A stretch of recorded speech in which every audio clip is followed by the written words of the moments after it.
ಯಾವ ಮಾತಾಡ್ತಲ್ಲ. ಜಸ್ಟ್ ಬರೀ M L ಎನ ಟಾರ್ಗೆಟ್ ಮಾಡ್ತಿದ್ದಾವೆ. ಎಮ್ ಎಲ್ ಎ ಯಾಕೆ ವರ್ಕ್ ಸ್ಟಾರ್ಟ್ ಮಾಡಿಲ್ಲ ಅಂತ ಅಂದ್ಬಿಟ್ಟು 2 ವರ್ಷ ಆಯಿತು. ಮಿಸ್ಟರ್ ಸುಧಾಕರ್ ಅವ್ರು ಗೆದ್ದು 2 ವರ್ಷ ಆಯಿತು. ಇವತ್ತು ತನಕ ನಮ್ಮ ತಾಲೂಕಲ್ಲಿ, ಹೊಸಕೋಟೆ ತಾಲೂಕಲ್ಲಿ 1 ಲಕ್ಷ ಜನ ಮತ ಹಾಕಿದ್ದಾವೆ MP ಅವ್ರಿಗೆ. 1 ಲಕ್ಷ ಜನಕ್ಕೆ ರೆಪ್ರೆಸೆಂಟೇಟಿವ್ ಆಗಿ ನಮ್ಮ ಕೊಳ್ಳು ಬ್ರಿಡ್ಜ್ ಸಮಸ್ಯೆ ಬಗ್ಗೆ ಮಾನ್ಯ ಸುಧಾಕರ್ ಅವರು ಯಾವತ್ತಾದ್ರು ಬಂದು ಕೇಂದ್ರದಲ್ಲಿ ಹೋಗಿ ಒಂದು ದಿನ ಹೋಗಿ ಈ ಕೊಳ್ಳು ವಿಷಯನ ಕೇಂದ್ರದಲ್ಲಿ ಪ್ರಸ್ತಾಪ ಮಾಡಿದಾರ ಸರ್? ನೀವು ನೋಡ್ತಾ ಇರ್ಬೋದು, ಈಗ ಇತ್ತೀಚಿನ ದಿನಗಳಲ್ಲಿ ನಾವು ವಿಡಿಯೋ ಕೊಳ್ಳೂರು ರೈಲ್ವೆ ಸಮಸ್ಯೆ ಬಗ್ಗೆ, ರೈಲ್ವೆ ಬ್ರಿಡ್ಜ್ ಸಮಸ್ಯೆ ಬಗ್ಗೆ ವಿಡಿಯೋ ಮಾಡ್ತಾನೆ ಇದ್ದೀವಿ. ಇದ್ರ ಸ್ವತಃ ಸ್ಥಳೀಯರು ನಮ್ಮ ಜೊತೆಗಿದ್ದಾರೆ. ಅವ್ರ ಅಭಿಪ್ರಾಯ ಕೇಳೋಣ. ಏನಕ್ಕೆ ಈ ಸಮಸ್ಯೆ ಆಗ್ತದೆ, ಇನ್ನೂ ಎಷ್ಟು ದಿನ ಆಗ್ಬೋದು ಏನು ಅಂತ ಅವ್ರ ಬಾಯಲ್ಲಿ ಕೇಳೋಣ. ಸ್ಥಳೀಯರು ನಮ್ಮ ಜೊತೆಗಿದ್ದಾರೆ. ನಿಮ್ಮ ಹೆಸರು? ಅವಿನಾಶ್ ಗೌಡ ಅಂತ. ನಿಮ್ಮ ಹೆಸರು? ನಿತಿನ್ ಗೌಡ. ಏನಕ್ಕೆ ಸಮಸ್ಯೆ ಆಗ್ತಾಯಿದೆ, ಏನಕ್ಕೆ ತಡ ಆಗ್ತಾಯಿದೆ ರೈಲ್ವೆ ಬ್ರಿಡ್ಜ್? ಇದು ಕೊಳ್ಳೂರು ಬ್ರಿಡ್ಜ್ ಸಮಸ್ಯೆ ಅನ್ನೋದು ಅದು ಇವತ್ತಿಂದ ಸೃಷ್ಟಿಯಾಗಿರುವಂಥ ಸಮಸ್ಯೆ ಅಲ್ಲ. ಹಲವಾರು ವರ್ಷಗಳಿಂದ ಜನಗಳ ಮಧ್ಯೆ ಇದೊಂದು ಸಮಸ್ಯೆ ಖಂಡಿತವಾಗ್ಲೂ ಇದೆ. ಎಲ್ರಿಗೂ ಬೇಕಾಗಿರುವಂಥ ಬ್ರಿಡ್ಜ್ ಕೆಲಸನೇ. ಬಟ್ ಎಲ್ರಿಗೂ ಬೇಕು, ಅದು ಯಾಕೆ ತಡ ಆಗ್ತಿದೆ ಅನ್ನೋದ್ರ ಬಗ್ಗೆ ಯಾವನೂ ಆಲೋಚನೆ ಮಾಡ್ತಾಯಿಲ್ಲ.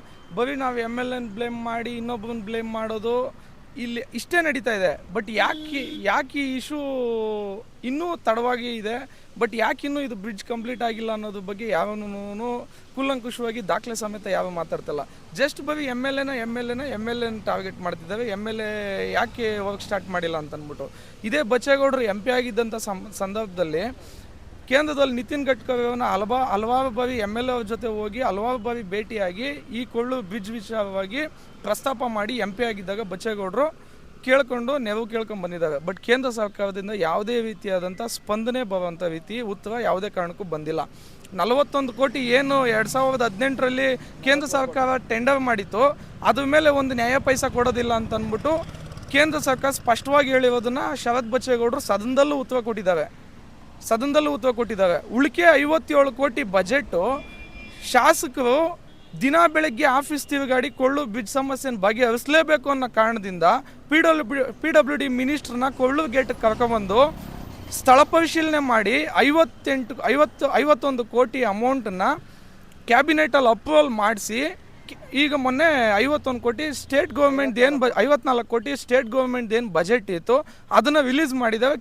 ಕ್ಯಾಬಿನೆಟ್ ಅಪ್ರೂವಲ್ 1 ವರ್ಷದಿಂದಗಡೆನೇ ಆಗಿದೆ. ಕೇಂದ್ರ ಸರ್ಕಾರದಿಂದ ಯಾಕೆ ಅವರು ಕೊಟ್ಟಿರೋ ಅಮೌಂಟ್ನ ಬಿಡುಗಡೆ ಮಾಡ್ತಾ ಇಲ್ಲ ಅನ್ನೋದು ಇಲ್ಲಿ ಮೂಲ ಕಾಡ್ತವೆ ಪ್ರಶ್ನೆ. ಯಾವೊಬ್ಬ ಜನಪ್ರತಿನಿಧಿ ಸಹ MP ಅವನ್ನ ಕ್ವಶನ್ ಮಾಡ್ತಾ ಇಲ್ಲ. ಯಾಕೆ MP ಅವನ್ನ ಕ್ವಶನ್ ಮಾಡ್ತಾ ಇಲ್ಲ? ಈಗ ಒಂದು 2 ವರ್ಷ ಆಯಿತು. ಮಿಸ್ಟರ್ ಸುಧಾಕರ್ ಅವ್ರು ಗೆದ್ದು 2 ವರ್ಷ ಆಯಿತು. ಇವತ್ತು ತನಕ ನಮ್ಮ ತಾಲೂಕಲ್ಲಿ, ಹೊಸಕೋಟೆ ತಾಲೂಕಲ್ಲಿ 1 ಲಕ್ಷ ಜನ ಮತ ಹಾಕಿದ್ದಾವೆ MP ಅವ್ರಿಗೆ. 1 ಲಕ್ಷ ಜನಕ್ಕೆ ರೆಪ್ರೆಸೆಂಟೇಟಿವ್ ಆಗಿ ನಮ್ಮ ಕೊಳ್ಳು ಬ್ರಿಡ್ಜ್ ಸಮಸ್ಯೆ ಬಗ್ಗೆ ಮಾನ್ಯ ಸುಧಾಕರ್ ಅವರು ಯಾವತ್ತಾದ್ರು ಬಂದು ಕೇಂದ್ರದಲ್ಲಿ ಹೋಗಿ ಮಿನಿಸ್ಟ್ರ ಜೊತೆ, ಅವ್ರದೇ ಸರ್ಕಾರ, BJPದೇ ಸರ್ಕಾರ ಇದೆ, ಸುಧಾಕರ್ ಅವರು ಹೋಗಿ ಯಾವತ್ತಾದ್ರೂ ಒಂದು ದಿನ ಹೋಗಿ ಈ ಕೊಳ್ಳು ವಿಷಯನ ಕೇಂದ್ರದಲ್ಲಿ ಪ್ರಸ್ತಾಪ ಮಾಡಿದಾರ ಸದನದಲ್ಲಿ, ಸಂಸತ್ತಲ್ಲಾಗಿರ್ಬೋದು? ಯಾಕೆ ಪ್ರಶ್ನೆ ಮಾಡ್ತಾ ಇಲ್ಲ? MLA ಅವರು ಇದು ಹಲವಾರು ಬಾರಿ ನಿದರ್ಶನಗಳು ಕೊಡ್ತೀನಿ, ಉದಾಹರಣೆ ಸಮೇತ ಕೊಡ್ತೀನಿ ನಾನು. MLA ಅವರು 10 ಸಲ ಸದನದಲ್ಲಿ ಮಾತಾಡಿದ್ದಾರೆ, ಎಷ್ಟೋ ಸಲ ಸದನದಲ್ಲಿ ಮಾತಾಡಿದ್ದಾರೆ. ಇದ್ರ ಬಗ್ಗೆ ಹೋರಾಟಗಳು ಪ್ರತಿ ಹಂತದಲ್ಲೂ ಅಧಿಕಾರಿ ವರ್ಗದಲ್ಲಿ ಮಾಡ್ತಾನೆ ಬಂದಿದ್ದಾವೆ. ಯಾಕೆ MP ಅವರು ಇದ್ರ ಬಗ್ಗೆ ಕಾಳಜಿ ವಹಿಸ್ತಾ ಇಲ್ಲ? ಈಗ ಸ್ಟೇಟ್ ಗೌರ್ಮೆಂಟಿಂದ 54 ಕೋಟಿ ರಿಲೀಸ್ ಆಗೋಗಿದೆ. ಸೆಂಟ್ರಲ್ ಗೌರ್ಮೆಂಟಿಂದ 41 ಕೋಟಿ ಸಮಥಿಂಗ್ ಅವ್ರು ಕೊಡಬೇಕಾಗಿರೋ ಅಮೌಂಟ್ ಕೊಟ್ಟರೆ ಕ್ಲಿಯರ್ ಅಲ್ವಾ, ಕೆಲಸ ಸ್ಟಾರ್ಟ್ ಮಾಡ್ಬೋದಲ್ವಾ? 2024ರಲ್ಲಿ ಏನು ಗುಡ್ಲಿ ಪೂಜೆ ಅಂತ ಆಗಿರುತ್ತೆ, ಆ ಗುಡ್ಲಿ ಪೂಜೆ ಇವರು ಕೇಂದ್ರ ಸರ್ಕಾರದಿಂದ ಫಂಡ್ ರಿಲೀಸ್ ಆಗದೇನೆ ಅವ್ರಿಗೆ ತಿಳಿದೇನೆ ಗುಡ್ಲಿ ಪೂಜೆ ಮಾಡಿದ್ರು ಅವರು. ಹೌದು, 2018ರಲ್ಲಿ ನೀವೇ ಹೇಳ್ದಂಗೆ 41 ಕೋಟಿ ಕೊಡ್ತೀವಿ ಅಂತ ಅಂದ್ಬಿಟ್ಟು ಕೇಂದ್ರ ಸರ್ಕಾರ ಒಪ್ಕೊಂಡಿದ್ದರಿಂದನೇ ಗುದ್ಲಿ ಪೂಜೆನ ಮಾಡಿ ಶಾಸಕರ ಅನುದಾನದಲ್ಲಿ ಪ್ರೋಟೋಕಾಲ್ ಇರುತ್ತೆ, ಇಬ್ಬರು ಸೇರಿ ಪೂಜೆ ಮಾಡಿದ್ದಾರೆ. ಇವ್ರು ಪೂಜೆ ಮಾಡಿದ ತಕ್ಷಣ ಎಲೆಕ್ಷನ್ ಮುಗೀತು, BJP ಸಂಸದರು ಗೆದ್ದು ಎಲೆಕ್ಟ್ ಆಗಿ ಬಂದಿದ ತಕ್ಷಣ ಅನುದಾನ ತಡೆ ಹಿಡಿದ್ರೆ ಯಾವೇನು ಮಾಡೋಕ್ಕಾಗುತ್ತೆ? ಅನುದಾನ ತಡೆ ಹಿಡಿದಿರ್ತಕ್ಕಂಥದ್ದು BJP ಕೇಂದ್ರ ಸರ್ಕಾರ. ಇದನ್ನು ಕ್ವಶನ್ ಮಾಡಬೇಕಾಗಿರೋದೇ MP ಅವರು. ಈಗ ನೀವೇ ಹೇಳಿ, ನಾವು ದಾಖಲೆ ಸಮೇತ ಕೊಡ್ತಾ ಇದ್ದೀವಲ್ವ. 54 ಕೋಟಿ ಏನು ಸ್ಟೇಟ್ ಗೌರ್ಮೆಂಟ್ ಇದೆ, ಸ್ಟೇಟ್ ಗೌರ್ಮೆಂಟ್ ರಿಲೀಸ್ ಆಗಿದೆ ಅಮೌಂಟು. ಸೆಂಟ್ರಲ್ ಗೌರ್ಮೆಂಟ್ ಕೊಟ್ಬಿಟ್ರೆ ಅಮೌಂಟು ಕೆಲಸ ಸ್ಟಾರ್ಟ್ ಮಾಡ್ಬೋದಲ್ಲ, ಸಿಂಪಲ್ ಅಲ್ಲ. ಈಗ ಬಚ್ಚೇಗೌಡರು ಪೂಜೆ ಮಾಡಿದ್ರು, ಶರತ್ ಬಚ್ಚೇಗೌಡರು ಪೂಜೆ ಮಾಡಿದ್ರು, ಆಗ ಅನುದಾನ ತಡೆ ಹಿಡಿದಿದ್ದಿಲ್ಲ. ಆಫ್ಟರ್ 2024 MP ಎಲೆಕ್ಷನ್ನು ಅನುದಾನನ ತಡೆ ಹಿಡಿದಿದ್ದಾರೆ. ಮಾನ್ಯ ಸುಧಾಕರ್ ಸಾಹೇಬರು ಒಂದು ಸಲ ಅದು ಕೇಂದ್ರ ಸಚಿವನ, ಕೇಂದ್ರ ಮಂತ್ರಿಗಳನ್ನ ನರೇಂದ್ರ ಮೋದಿ ಅವ್ರನ್ನ ಭೇಟಿಯಾಗಿ ಇದ್ರ ಬಗ್ಗೆ ಕೇಳಿದಾರ. ಯಾಕೆ ಕೇಳ್ತಾ ಇಲ್ಲ?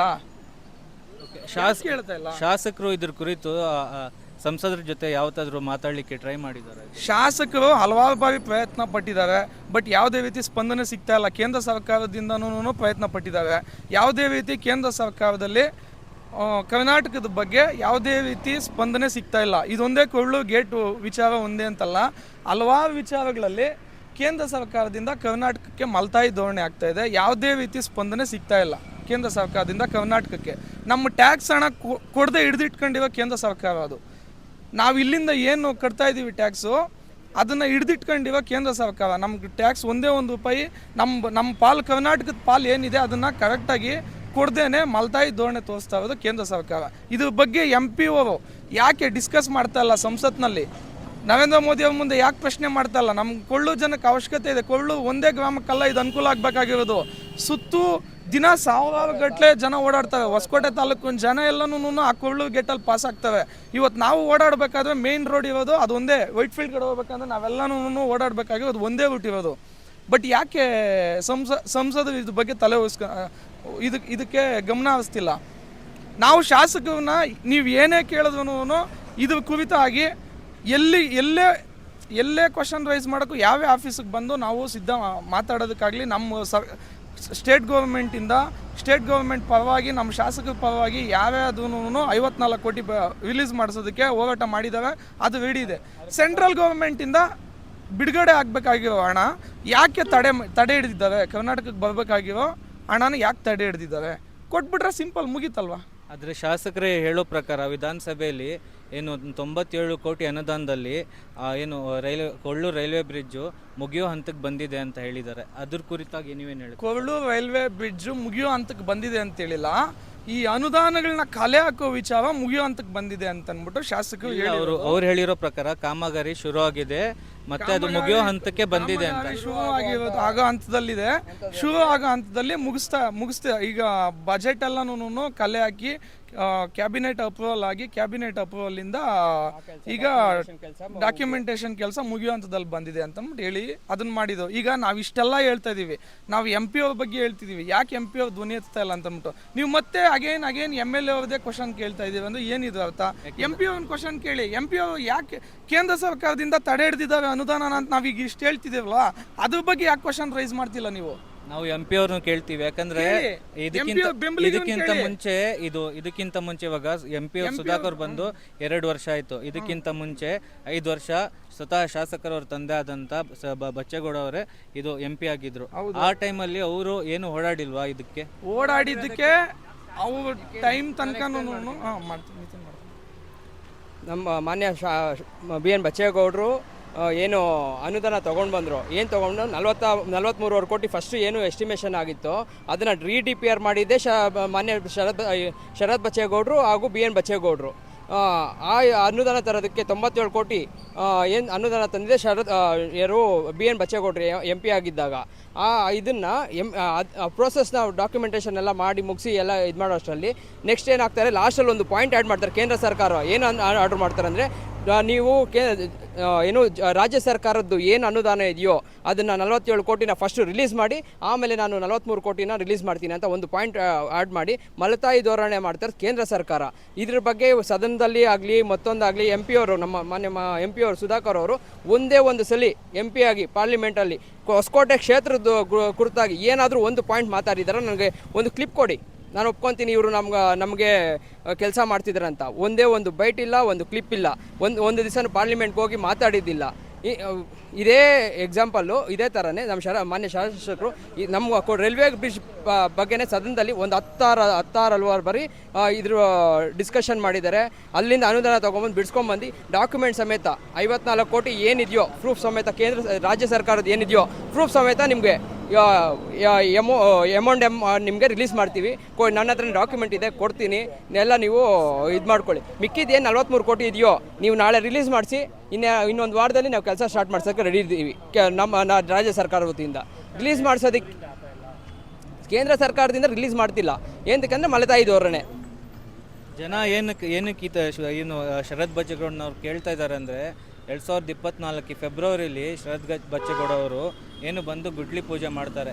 ಜನ ಅಲ್ಲಿ ಶರತ್ ಬಚ್ಚೇಗೌಡನವ್ರು ಬಿಟ್ಟರೆ ಬೇರೆಯವ್ರನ್ನ ನೋಡಿಲ್ಲ ಅಲ್ಲಿ. ಅದರಿಂದ ಇದು ಜನ ಶಾಸಕರನ್ನೇ ಕೇಳ್ತಾರೆ ಹೊರತು ಇವಾಗ ಅಲ್ಲಿ ಬೇರೆಯವ್ರನ್ನ ಕೇಳ್ತಾ ಇಲ್ಲ. ಈಗ ಸಂಸದರು ಏನಿದ್ದಾರೋ ಅದನ್ನು ರಿಮೈನಿಂಗ್ ಇರೋ 43 ಕೋಟಿನ ಫಂಡ್ ರಿಲೀಸ್ ಮಾಡ್ಸೋಕೆ ಕೇಂದ್ರ ಸರ್ಕಾರದಿಂದ ರಿಲೀಸ್ ಮಾಡ್ಸೋಕೆ ರೆಡಿ ಇತ್ತು ಅಂದರೆ ನಮ್ಮ ಶಾಸಕರಾದ ಶರತ್ ಬಚ್ಚೇಗೌಡರು ಖುದ್ದಾಗಿ ಅವ್ರ ಹತ್ರನೇ ಭೇಟಿ ಮಾಡಿ ಕೇಂದ್ರ ಸರ್ಕಾರಕ್ಕೆ ಹೋಗಿ ಫೈಲ್ ಮೂವ್ ಮಾಡಿಕೊಂಡು ಬರೋದಕ್ಕೆ ರೆಡಿ ಇದ್ದಾರೆ. ರೆಡಿ ಇದ್ದು ಇದರಿಂದ 2 ರಿಂದ 3 ತಿಂಗಳೊಳಗಡೆ ಕೆಲಸ ಸ್ಟಾರ್ಟ್ ಮಾಡೋಕ್ಕೆ ನಾವು ರೆಡಿ ಇದ್ದೀವಿ.